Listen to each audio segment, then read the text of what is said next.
de toute parole qui sort de la bouche de l'Éternel. Vous, les enfants de Dieu, vous n'avez pas à rechercher les choses comme le monde recherche.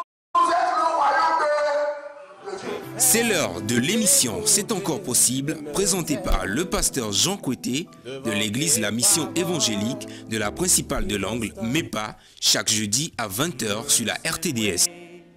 L'église évangélique de la principale de l'Angle est située à Bekota, non loin du lycée Bekota, en face de la clinique Notre-Dame de la Miséricorde.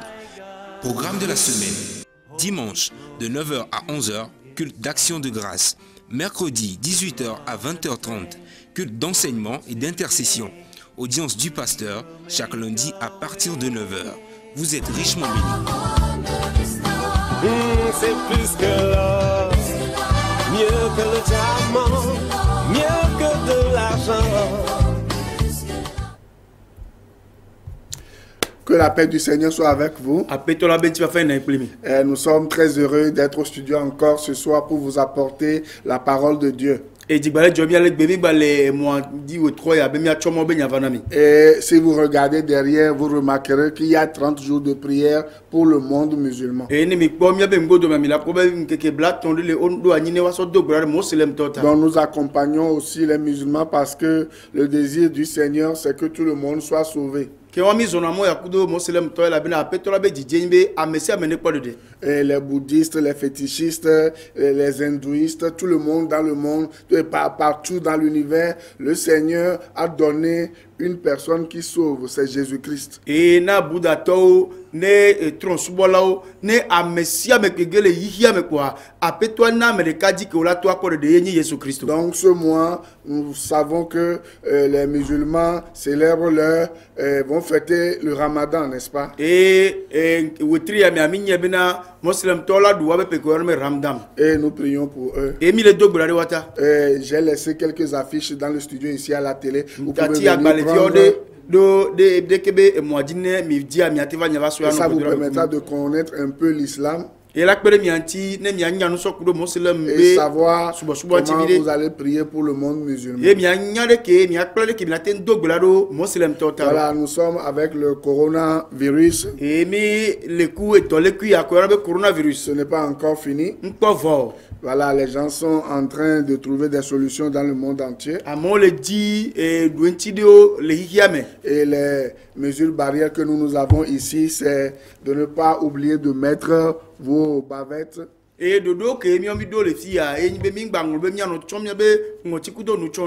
gel hydroalcoolique. Lavez-vous les mains avec de l'eau et du savon. Gardez les distances aussi. Il y a au moins 1,5 mètre qui nous sépare au studio ici. Voilà, si vous voulez éternuer ou tousser, c'est dans votre coude. Ne saluez pas les gens. Et buvez de temps en temps un peu d'eau. Je ne vais pas faire la publicité au truc là, mais de temps en temps, moi je vais boire. Voilà. Buvez un peu d'eau de temps en temps. Et il y a quoi encore?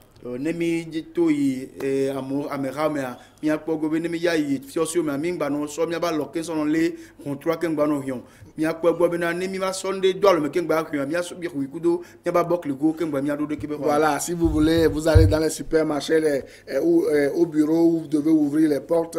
Voilà, mettez quelque chose sur les portes ou glissez-les avec vos coudes, etc.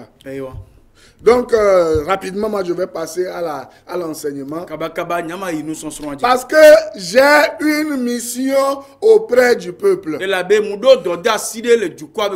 Il n'y a pas seulement coronavirus qui tue les gens. Mais il y a aussi le péché qui tue les gens. Il y a aussi le mensonge qui tue les gens.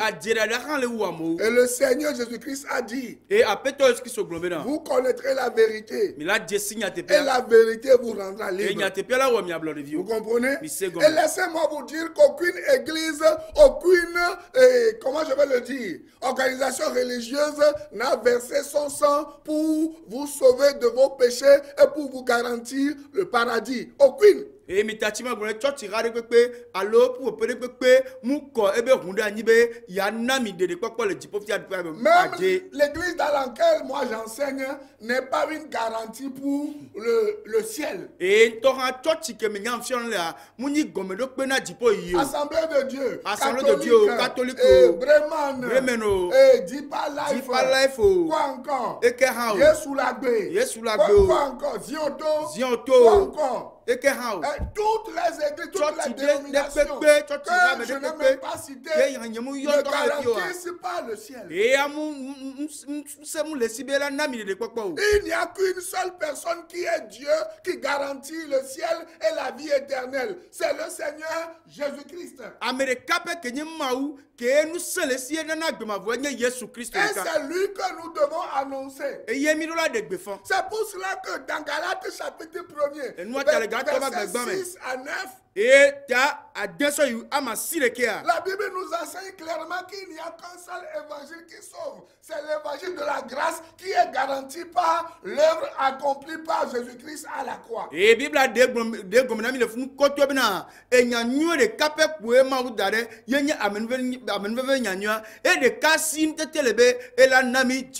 lisez bien Galates 1, versets 6 à 9.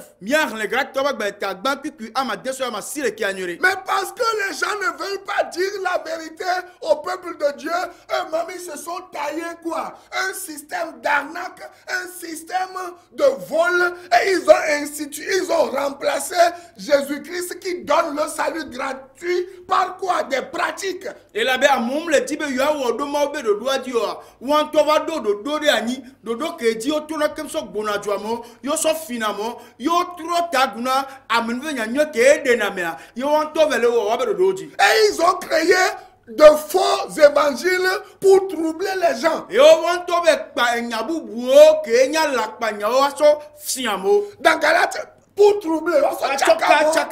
Dans Galates 1, verset 6 à 9, la Bible même dit qu'ils tordent le cou à l'évangile. Et les gars,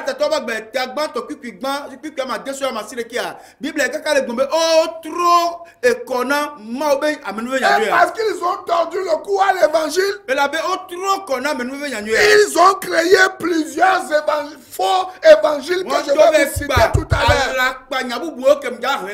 Et si vous êtes dans une église, aussi ancienne qu'elle soit, aussi grande qu'elle soit, si vous ne connaissez pas cette chose, si vous ne connaissez pas ces faux évangiles, vous serez dans les problèmes. Et si vous voyez ces faux évangiles être enseignés dans vos diverses églises, vous devez fuir ces églises. Ce ne sont pas des églises qui vous donnent la vie éternelle. Aucune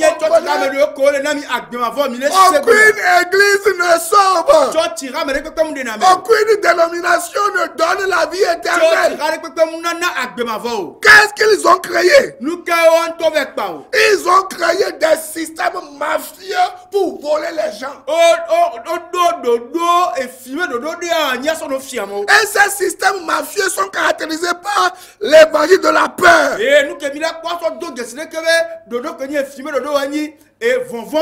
L'évangile des recettes, l'évangile de la puissance, l'évangile de la prospérité, l'évangile de la loi et des sacrifices,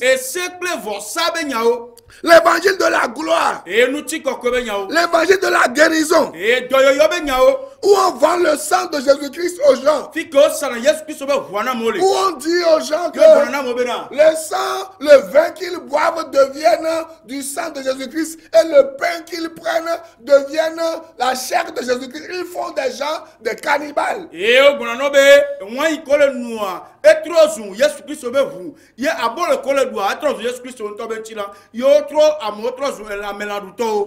vendent aux gens l'enfer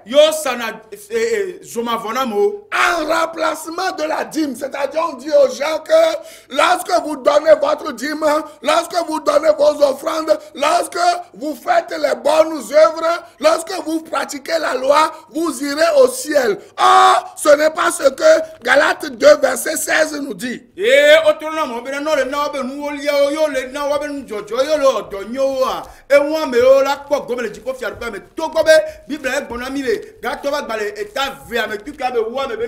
Galates 2:16. Je vous le lis rapidement. Néanmoins, que ce n'est pas par les œuvres de la loi que l'homme est justifié, mais par la foi en Jésus-Christ. Nous aussi, nous avons cru en Jésus-Christ afin d'être justifiés par la foi en Christ et non pas les œuvres de la loi, parce que personne ne sera justifié par les œuvres de la loi. Cependant, je viens de le lire, le seul sacrifice validé par Dieu pour le salut de toute âme est celui de Jésus-Christ.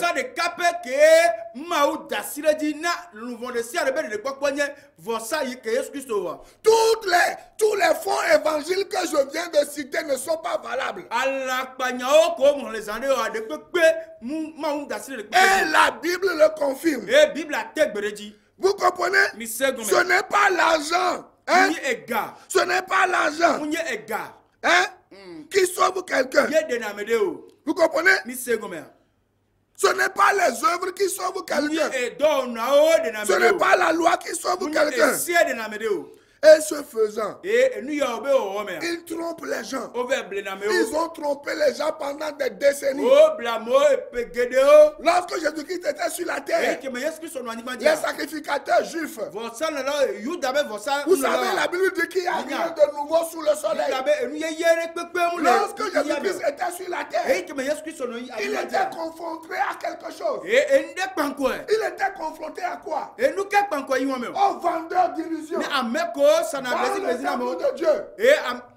Dans le temple de Dieu, les Juifs vendaient de l'eau, des pigeons. Ils vendaient tout dans le temple de Dieu. Jésus-Christ est venu, il a pris une chicotte, il les a bastonnés. Il a saccagé leur recette. Il a saccagé leurs marchandises. Et aujourd'hui, avec l'évangile, la vérité, nous allons saccager tout ce que ces fausses églises, hein, et tout ce que ces faux apôtres, docteurs, prophètes vous vendent aujourd'hui.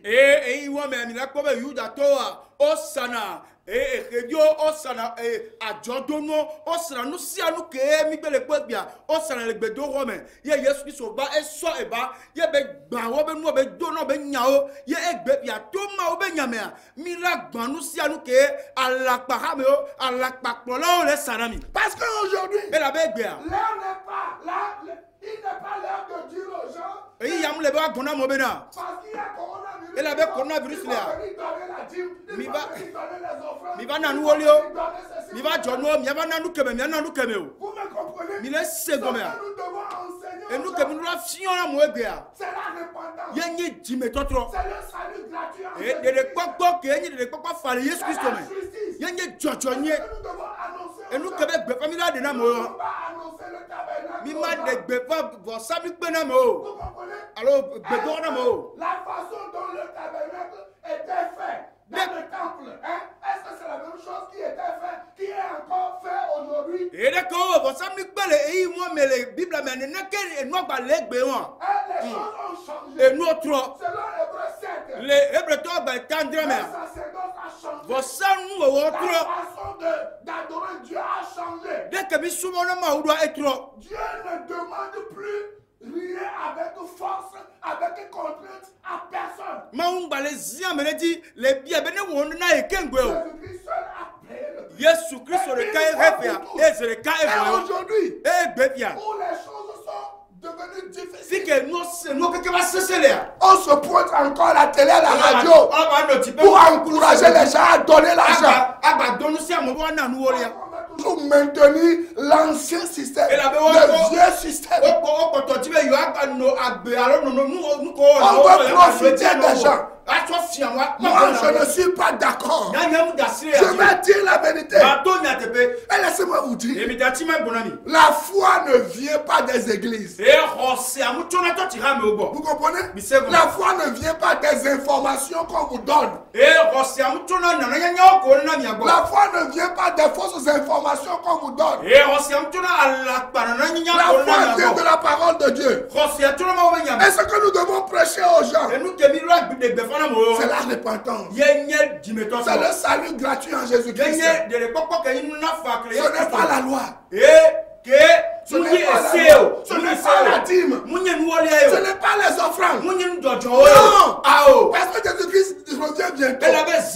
C'est pour cela que dans Ézéchiel 34 que je n'ai pas le temps de lire. Jésus-Christ dit qu'il va détruire l'église. Il va détruire surtout les faux bergers. Qui vendent le ciel aux gens. Qui se font passer pour Dieu. Qui se font passer pour des décideurs. Qui se font passer pour des gens qui donnent la clé du ciel. Qui ouvrent les portes du ciel. Aucune église dans ce monde ne détient la clé du paradis. Aucune église dans ce monde n'a le passeport du ciel. Seul Jésus-Christ là. Et il ouvre seulement à quiconque lui ouvre son cœur. C'est fini. L'argent ne donne pas l'accès au ciel. Les dîmes ne donnent pas l'accès au ciel. Ce n'est pas le moment de leur dire de donner de l'argent. Les dîmes pour être bénis. Aujourd'hui, ce n'est pas la bénédiction dont nous avons besoin. Nous avons besoin du salut en Jésus-Christ. Et lorsque vous avez le salut en Jésus-Christ, la bénédiction vient automatiquement. Parce que la réelle bénédiction, c'est Jésus-Christ lui-même. Et la bénédiction vient dans votre vie le jour où vous placez votre confiance en Jésus-Christ. Jésus-Christ prend sur lui toutes vos malédictions. Lisez Galates 3:10, Galates 3:13.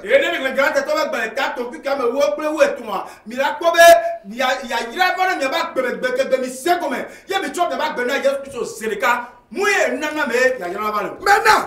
qu'est-ce que nous allons enseigner aux gens dans les moments de crise? Est-ce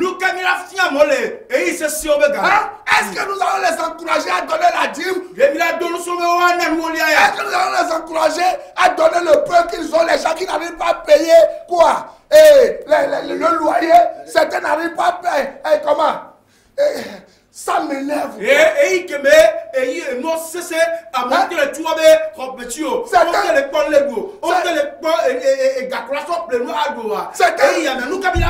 Certains risquent leur emploi. Certains sont déjà à la maison. Vous comprenez? Et certains, c'est leurs proches qui sont à l'étranger qui leur envoient de l'argent. Et puisque les proches ils sont en confinement, ils n'arrivent plus à sortir pour envoyer de l'argent. Et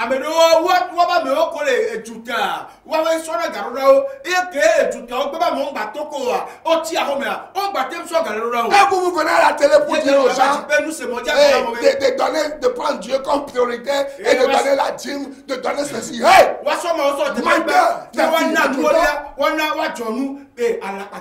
Qui que tu sois, si tu prêches ça, tu es un voleur, tu es un menteur. Je vais vous montrer comment l'apôtre Paul a traversé les crises. L'apôtre Paul qui était un grand apôtre de Jésus-Christ. Moi j'ai lu toute la Bible. Les gens lui ont donné de l'argent. Les gens lui ont donné beaucoup de choses. Mais il n'a jamais demandé de dîme à personne. Il n'a jamais demandé de l'argent à personne. Dans la crise, deux choses peuvent se passer. Nous voyons cela. L'apôtre Paul a dit dans Philippiens 4, verset 12 à 19, que je vous invite à lire. Je sais vivre dans l'humiliation, et je sais vivre dans l'abondance. Et en tout et pour tout, j'ai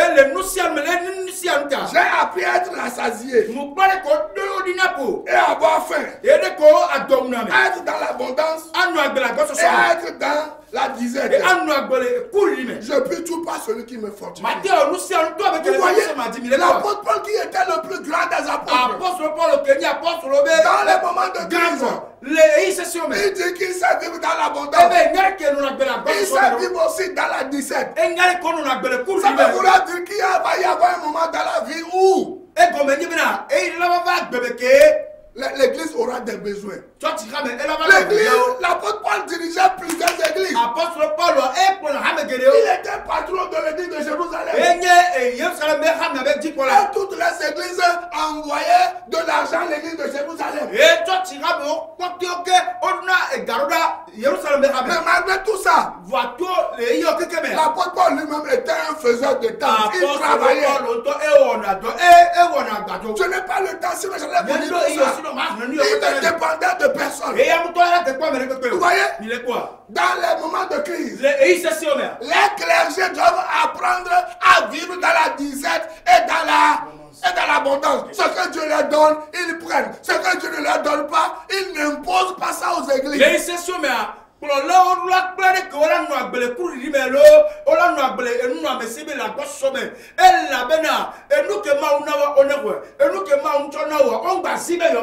Toute église qui qui sort des décrets pour imposer, pour demander à ses fidèles de donner encore la dîme des offrandes. C'est des églises que vous devez fuir. Parce qu'elles n'ont pas le cœur de Dieu. Deuxième chose, dans les moments de crise, comment aider les dirigeants des églises? Je vous donne les versets. 2 Corinthiens 9, versets 7 à 13. Je n'ai pas le temps de lire tous les versets. Mais écoutez ce que la Bible dit. Dans 2 Corinthiens 9, verset 7. Que chacun donne comme il a résolu en son cœur. Sans tristesse. Ni contrainte. Car Dieu aime celui qui donne avec joie. Dans les moments de crise, lorsque vous sentez que les pasteurs ont besoin d'argent, c'est bien de leur venir en aide. Mais vous ne devez jamais le faire avec contrainte ni avec tristesse.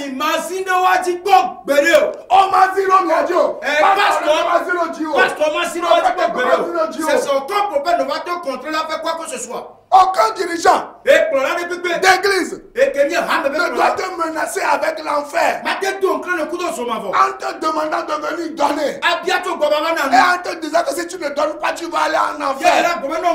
Si tu ne donnes pas, tu ne vas pas être béni. Si vous lisez 1 Corinthiens 16, il y a quelque chose. La Bible dit les Macédoniens, ils étaient pauvres. Mais aucun apôtre les a forcés à donner. Mais ils avaient donné plus que les églises qui étaient même riches. Mais ils avaient donné sans contrainte. Aujourd'hui, ce qu'ils font, c'est de mentir aux gens, amener de l'argent, amener des vivres. On va les distribuer aux gens. Et pourtant, c'est dans leur chambre avec leurs enfants qu'ils cachent ces choses. Ils donnent des miettes à la foule.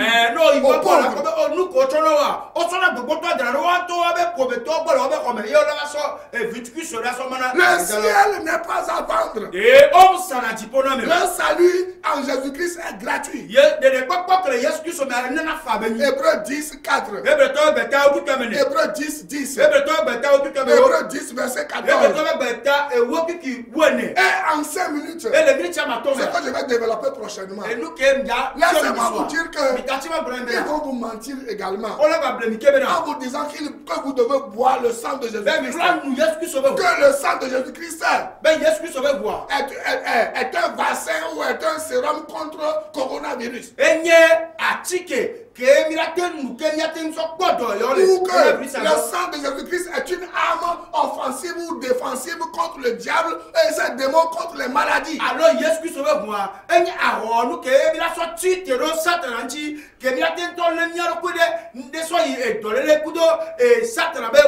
contre les sorciers.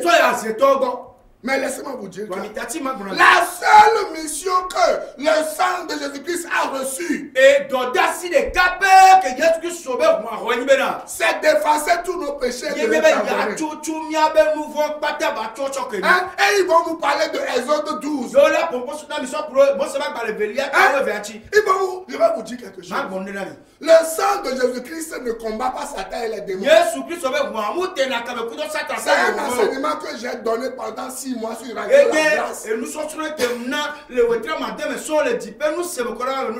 Allez chercher les cassettes ou les CD et vous allez comprendre la Bible. Lorsque nous enseignons, les gens disent que nous sommes contre les gens. Mais c'est faux. Laissez-moi vous poser une question. Selon Exode 12 que je vous demande d'aller lire. Et peut-être vous allez comprendre quelque chose. Qui a envoyé l'ange destructeur pour aller détruire en Égypte?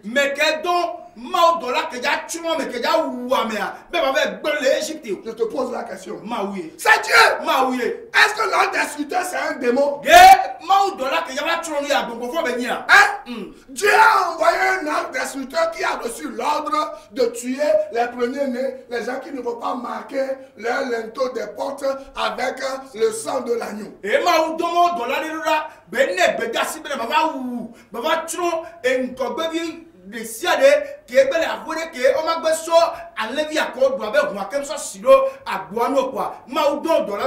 Oh, le sang fait référence à la Pâque.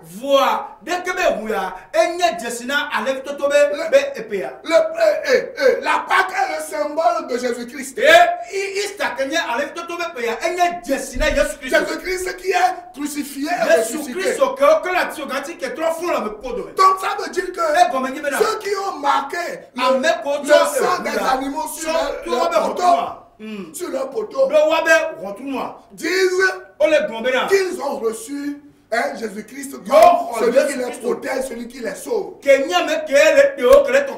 que si vous lisez Exode 12, 7, 22, 25, vous allez remarquer que la Bible dit clairement là-bas que c'est Dieu lui-même qui venait tuer les gens avec l'ange destructeur. Donc vous voulez me dire que le sang va combattre Dieu lui-même et l'ange destructeur que Dieu lui-même a envoyé.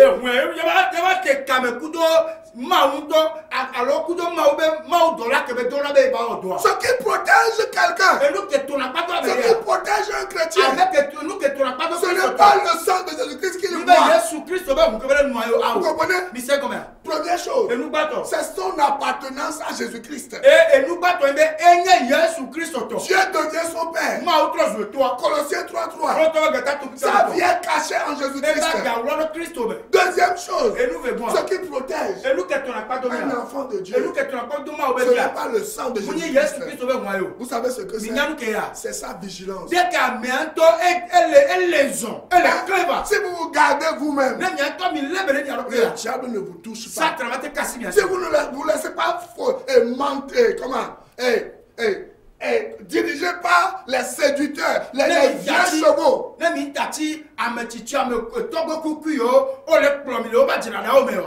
Ce n'est pas quand on boit le sang de Jésus-Christ qu'on est sauvé. C'est le fait de devenir un enfant de Dieu. En donnant sa vie à Jésus-Christ.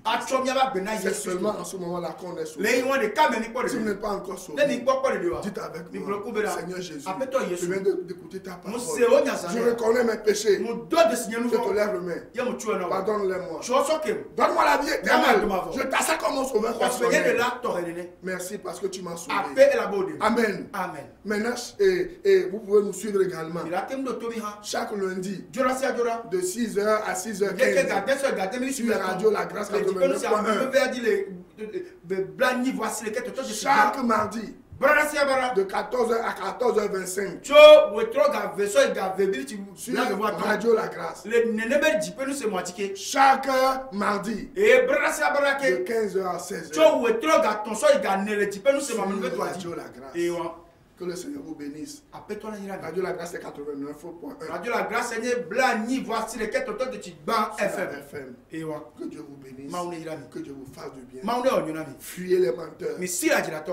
Seul Jésus sauve. À la semaine prochaine. Bye bye.